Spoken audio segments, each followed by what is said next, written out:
Assalamualaikum warahmatullahi wabarakatuh. Mantan kepala sekolah setelah pensiun, beliau menjadi mubalek yang kalau di Jogja disebut mubalek celeleng. Kenapa disebut mubalek celeleng? Itu karena sangat ringan hati. Kalau diundang siapa saja, di mana saja, beliau hampir tidak pernah menolak. Untuk menyantuni jamaah, beliau ringan hati. Kemana-mana padahal naik Vespa tua, dan beliau karena pensiunan ya sudah tua. Suatu ketika beliau ini diundang ke daerah di sekitar Cangkringan. Cangkringan itu dekat Pamarijan dulu, di atas Kaliurang.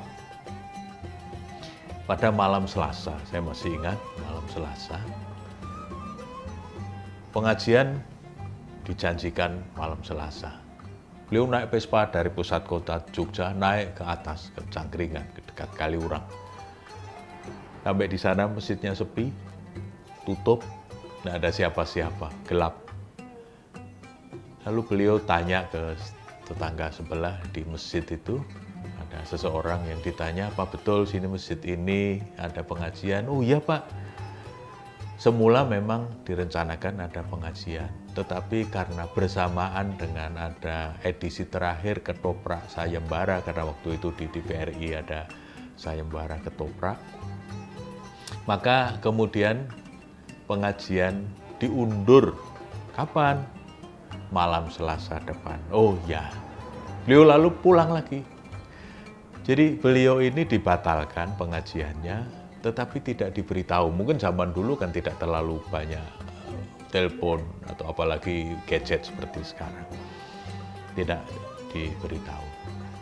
Yang menarik dari beliau bukan kemudian putus asa, bukan kemudian patah arang, dan kemudian malam Selasa berikutnya tidak mau naik. Tapi beliau mengatakan, insya Allah malam Selasa depan saya akan datang kemari lagi.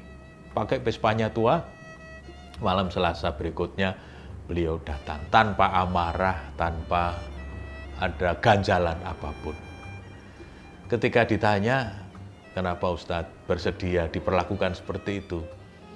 Oh, yang butuh itu bukan jamaah, tapi saya. Saya ingin berdakwah. Saya ingin berbagi apa yang saya tahu tentang agama. Itulah barangkali apa yang diminta oleh Allah di dalam surat Ghafir ayat 14. Fad'allaha mukhlishina lahuddin walau karihal kafirun.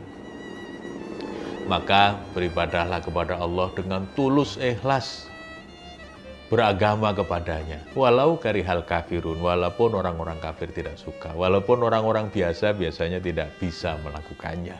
Tetapi beliau luar biasa. Saya belajar terus terang keikhlasan dari beliau. Bagaimana tokoh yang hebat, yang sangat dihormati, diperlakukan seperti itu oleh jamaahnya. Tapi masih tetap baik, masih tetap bersedia untuk menyantuni jamaah. Karena beliau merasa itu adalah tugasnya. Barangkali itulah yang disebut dengan ikhlas yang sesungguhnya. Bagaimana niatnya itu adalah lillahi ta'ala. Orang sering mengatakan ikhlas itu tanpa pamrih. Ada benarnya juga.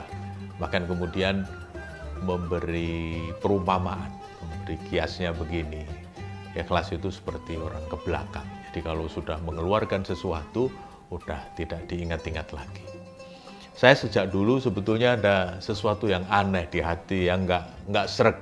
Ikhlas itu dalam agama posisinya sangat tinggi, tapi kenapa contohnya adalah ke belakang? Kenapa tidak dicontohkan dengan yang lain? Misalnya, dicontohkan dengan kelapa. Apa bedanya buah kelapa dengan buah-buah yang lain? Dalam perlakuan.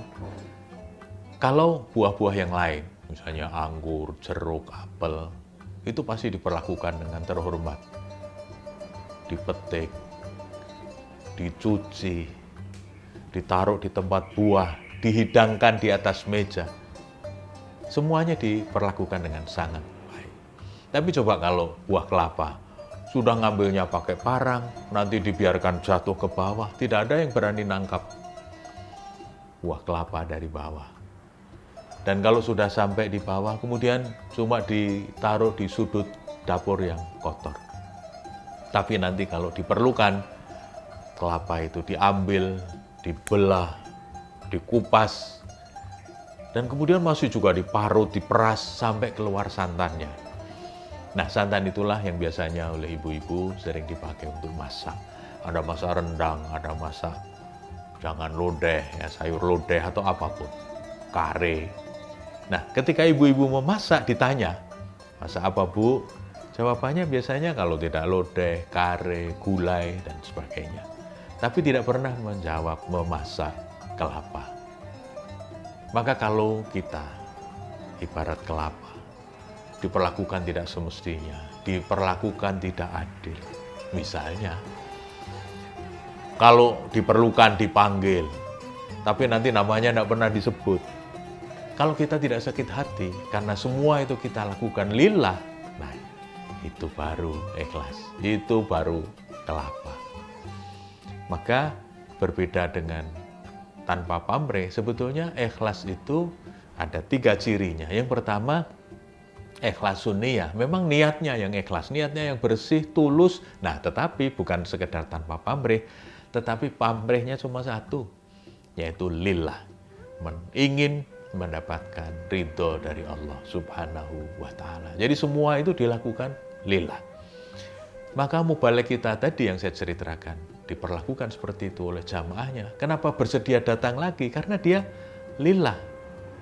Itu seperti juga kalau di masa sahabat ada Khalid bin Walid karena pamornya yang sebagian rupa dan dikhawatirkan oleh Khalifah Umar waktu itu akan mempengaruhi kebersihan tauhid masyarakat Islam pada waktu itu, karena Khalid bin Walid sudah sangat diagung-agungkan oleh masyarakat, maka kemudian dia dipecat menjadi jenderal. Padahal prestasinya luar biasa, diberhentikan.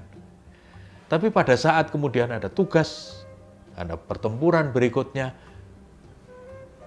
Khalid tetap berangkat. Dan ketika ditanya, loh kok masih tetap berangkat, kan sekarang sudah tidak jadi komandan, ini jadi prajurit biasa. Lalu jawabnya sederhana, saya berperang tidak untuk Umar, tapi lillahi ta'ala, untuk Allah. Jihad fi sabilillah. Ini kan contoh mereka yang punya keikhlasan yang luar biasa. Jadi punya kebersihan hati. Yang pertama, niatnya. Mulai dari niat, ikhlasun niyah. Yang kedua, itqanul amal. Jadi kalau sudah niatnya bersih, semata-mata lillahi ta'ala, maka yang kedua yang harus dilakukan adalah kalau kita ikhlas, kita harus tunjukkan yang terbaik. Ikhlas bukan diartikan kayak seperti dalam pembicaraan sehari-hari, lalu ya seikhlasnya, itu artinya seadanya. Lalu kita beramalnya, melakukan sesuatunya juga ala kadarnya. Bukan begitu, tetapi kata Nabi, kalau kita harus melakukan sesuatu, ayudkinahu, supaya yang optimal, maka lakukan yang terbaik yang bisa kita lakukan. Itu yang disebut dengan itqanul amal. Nah, baru yang ketiga, nanti jaudatul ada, penyelesaian yang baik. Karena kadang ada yang niatnya sudah lurus, kemudian karena ikhtiarnya yang sudah luar biasa, maka beliau sukses, beliau berhasil. Nah, kadang-kadang yang gagal justru penyelesaian akhirnya. Begitu berhasil, nah malah kemudian beliau beralih kiblat, berubah perilaku, karena tadi mendapatkan anugerah yang macam-macam. Orang sering mengatakan ini tidak kuat mulia, karena begitu diberi nikmat malah kemudian berubah menjadi yang tidak bagus. Nah, maka yang ketiga yang disebut dengan jaudatul ada, ini penyelesaiannya juga harus baik, akhirnya juga harus baik. Kalau niatnya sudah lillah, kemudian kita lakukan yang terbaik, maka kalau kita sudah mendapatkan banyak, ya harus bersedia untuk dibagi supaya kemanfaatannya lebih merata. Orang-orang yang belum berkesempatan untuk mendapatkan seperti yang kita alami, kita beri kesempatan supaya mereka juga mendapat pengalaman, mendapatkan rizki, mendapatkan sesuatu dari apa yang kita pernah lakukan. Pemirsa, ikhlas adalah energi rohani yang dahsyat, jauh dari kepentingan duniawi yang sesaat. Assalamualaikum warahmatullahi wabarakatuh.